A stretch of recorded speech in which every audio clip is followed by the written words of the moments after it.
So what is going on, guys? It's my Dartford back again, and I'm actually talking about my football club, Dartford. Fucking hell, it's been a long time. Last video would have been one with Lou and Elise in, which is when we played Dover, and then me and Lou chatting about the state of football. And since then, I haven't been to another game, outside of refereeing and whatever. My last game was actually watching someone I've refereed a few times play. And that was a good few months ago. Obviously, the end is in sight for grassroots football coming back, which is, I believe, in April. Don't hold me to that, I might be wrong. But there's a chance that grassroots football will be coming back soon. And obviously, there's been a lot of talk about what's going on within non-league football. Obviously, the leagues below Dartford, so below the National League South and the National League North, have been null and void again, second year in a row. Whereas Dartford have recently had their season cut off and I believe made null and void as well. Which, I mean, we were told that we were going to play, that we'd be able to finish the season, and we haven't. The club's put forward a proposal of playing like a quote-unquote mini-league where the winners and the losers got promoted. The winners got promoted. So I believe it would have been a 2-up affair. But that was unanimously rejected by the league themselves. Like, the board have handled this so poorly. And weirdly enough, the Vanarama National League is still carrying on. I don't know if that's because they've got a television deal. Obviously, a lot of clubs were making money through live streaming their matches. For Dartford, I believe ours was between £5 and £10. I can't remember off the top of my head. And I think by closing off that sort of revenue stream, they've buggered a lot of clubs. Like, I mean, you look at it, well in a bottom of the league, and I mean, Dartford drew, I think it was 2-2 with Welling. I mean, that isn't acceptable in itself, but it is what it is. But, I mean, in some ways, they've been saved, because I don't believe there's any relegation. But in terms of football fans, like, we want to be back in the stadium ASAP, and I feel that us against Dover, and obviously I know that COVID's very bad, which is fair enough, and I understand why we're not in stadiums, but when we're allowed, and they're talking about fans being allowed into the FA Cup final, the final 2 Premier League games of the season, and you sort of stop and think about it, and you think the original number that was banded around was 10% of a club's capacity. Dartford's is just under 5,000.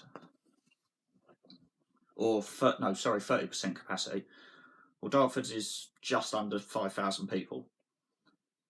I think it's 4,997, if I remember rightly. I might be wrong. No doubt someone will tell me in the comments. But I think that if you look at how people play, like how we handled Dover, like, we had our tickets, we had everyone talking and whatever, and we sort of, you made sure that you wore your mask around the stadium. You're allowed to bring drinks down onto the terraces, which was a fantastic move. Me and Lou bought new shirts, new jackets to support the club, and that helped a lot. It gave the club some money, but I think now the revenue streams have gone, and it's not. We were originally told that it was grants instead of loans, and by all accounts now, it's not grants at all. It is loans, so clubs would have to repay the money, which is just, clubs have got enough expenditure. Like, at the moment, clubs have got players on contracts until June time, maybe end of May. But the club, what do you do now? Do you release players from their contracts? Because, let's face it, like, there's no football going on. There's a few clubs playing like friendlies, and how that falls under essential travel, I don't know. Working at, looking at the likes of Dartford and whatever, it's just, Dartford are a well-run club, and I think Dartford have opened up the stadium to have COVID jabs done, so well done to the club. I've not been made aware of any other clubs doing that. which is, and for Dartford, from day one they've been helping out, and to go to the club for that game at Dover to take a lease to a first Dartford game was fantastic. But yeah, obviously now season's done. There's not really much to celebrate. Football's getting boring to watch on the telly. Like, I still watch, if Liverpool are on BT, I still watch the Champions League and whatever. But it's just, it almost now just seems, the love of, and that's part of the reason why there haven't been many videos on my channel, is just because I tried reacting to a live stream of a game, and I believe it was versus Chelmsford, and I looked at the video afterwards, I was like, this is shit. Because it's so boring just sitting there watching them on the telly. It's like, that's why many of us are non-league football fans, is so that we can feel the experience of the game.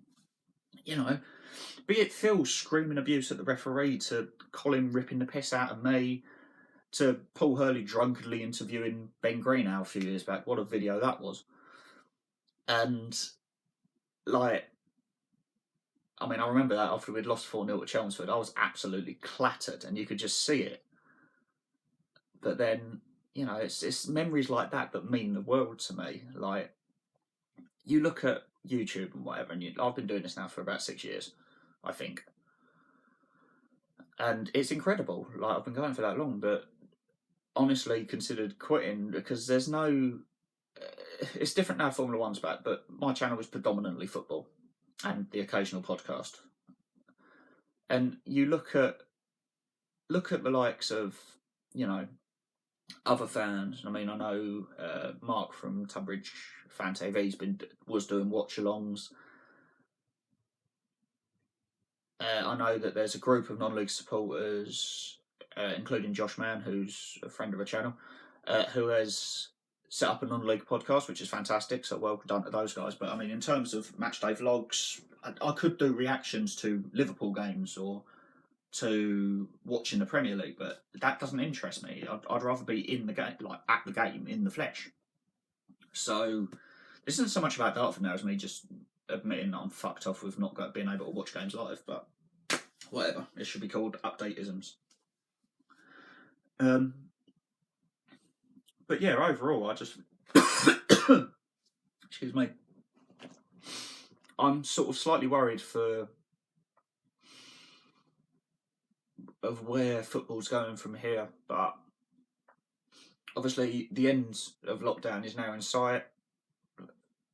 The date being bounded around is the 21st of June, which is when the Euros are on. So that's one video that will be coming back this year that I will be watching on the telly. Reactions to the England one. So obviously I did the World Cup a few years back, and I'll be reacting to all of England's fixtures in before we get knocked out in the fucking group stages again, because we're England and we can't fucking do anything right. So, but yeah, this is hopefully my return to YouTube. Hopefully it won't be enough for 5 months before I post a video. I mean, I have got 2 other videos that have probably either going up after this one, so I might stagger it, so I've got a video, leave it a day video, leave it a day video, or I might just upload them in one fell swoop. I don't know yet, because obviously I've not posted for, well, probably close to 6 months now, and I don't want to sort of bombard everyone with content.